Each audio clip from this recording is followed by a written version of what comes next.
नमस्कार बच्चों, आज मैं आप लोगों के सामने हरिहर काका नामक पाठ के पेज नंबर 8 लेके आई हूँ। आप लोग ध्यान से सुनिएगा। इसके विपरीत कुछ लोगों की मान्यता थी कि भाई का परिवार तो अपना ही होता है, अपनी जायदाद उन्हें न देना उनके साथ अन्याय करना होगा, खुद के रिश्ते के बीच दीवार बनानी होगी।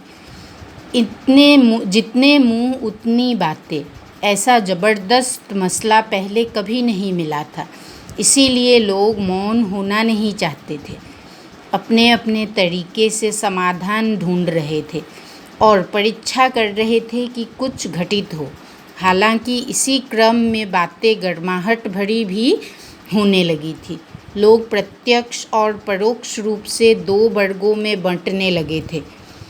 कई बैठकों में दोनों वर्गों के बीच आपस में तू मैं भी होने लगी थी।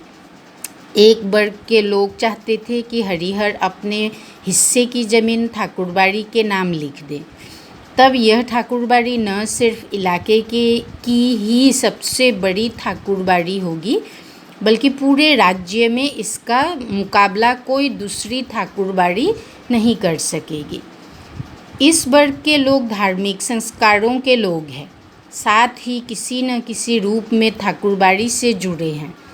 असल में सुबह शाम जब ठाकुर जी का भोग लगाया जाता है, तब साधु संतों के साथ गांव के लोग पेटू और चटोर किस्म के लोग प्रसाद पाने के लिए वहां जुट जाते हैं।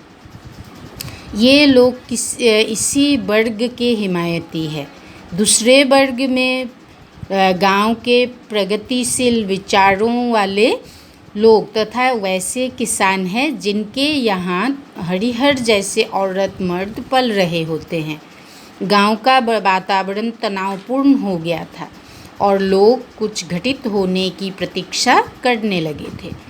इधर भावी आशंकाओं को मद्देनज़र रखते हुए हरिहर काका के भाई उनसे यह निवेदन करने लगे थे कि अपनी ज़मीन वे उन्हें लिख दें।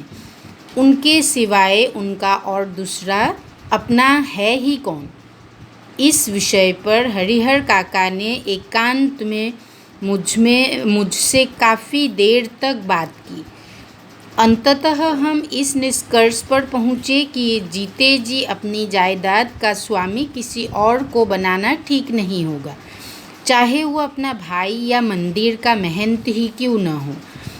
हमें अपने गांव और इलाके के वे कुछ लोग याद आए जिन्होंने अपनी ज़िंदगी में ही अपनी जायदाद अपने उत्तराधिकारियों या किसी अन्य को लिख दी थी, लेकिन इसके बाद उनका जीवन कुत्ते का जीवन हो गया। कोई उन्हें पूछने वाला नहीं रहा। हरिहर काका बिल्कुल अनपढ़ व्यक्ति है, फिर भी इस बदलाव को उन्होंने समझ लिया और यह निश्चय किया कि जीते जी किसी को ज़मीन नहीं देंगे। भाइयों को समझा दिया, मर जाऊंगा तो अपने आप मेरी ज़मीन तुम्हें मिल जाएगी, ज़मीन लेकर तो जाऊंगा नहीं, इसीलिए लिखवाने की क्या ज़रूरत। उधर महंत जी भी हरिहर काका की ठोह में रहने लगे। जहाँ कहीं एकांत पाते कह उठते, विलम्ब न करो हरिहर, शुभ काम में देर नहीं करते, चलकर ठाकुर जी के नाम ज़मीन बय कर दो, फिर पूरी ज़िंदगी ठाकुरबाड़ी में राज करो। मरोगे तो तुम्हारी आत्मा को ले जाने के लिए स्वर्ग से विमान आएगा, देवलोक को प्राप्त करोगे।